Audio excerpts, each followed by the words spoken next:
کیا سوچا, میں نے دیکھا ان کی ورکشاپ میں جو یہاں کارڈ لگے ہوتے ہیں وہ ہاتھ سے لکھے ہوتے تھے. میں کہا اٹھا, اگلی بار میں سر کے بڑے خوبصورت سے پرنٹ کرا کے ڈیزائن کرا کے اردو بازار سے یہ ساری چیزیں پوری کلاس کے لیے خود لے آؤں چپ کر کے. جب اگلی کلاس شروع ہونے لگی تو میں نے سر کو ریکویسٹ کی, میں سر اگر 2 منٹ دیں تو میں نے کچھ عرضی پیش کر دی.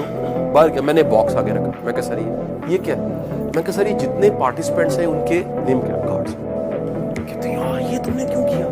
میں کہا سر میرا دل کر رہا تھا کوئی ویلیو ایڈ ہو. کہتے یار کل چائے پیو میرے ساتھ. اگلے دن میں کیک اٹھایا, ایک سوٹ اٹھایا, مٹھائی کا ڈب جڑا منہ چک کے آج میں نکلا سو میں کہ چلو سر مل رہی ہے. اللہ کا واسطہ ہے یہ آپ کی ویلیو کم کر دیتا ہے. یہ دنیا داری نہیں ہے, یہ اخلاقیات کا حصہ ہے کہ آپ کسی کو ورتھ اور ویلیو دیتے ہیں. نہیں بات تحفہ اللہ کے رسول کی یہ حدیث ہے نا, محبت کو بڑھاتا ہے یار, محبت کو بڑھاتا ہے. کوئی نہ کوئی کسی کی لائف میں ویلیو ایڈ, کچھ نہ کچھ ایڈ ضرور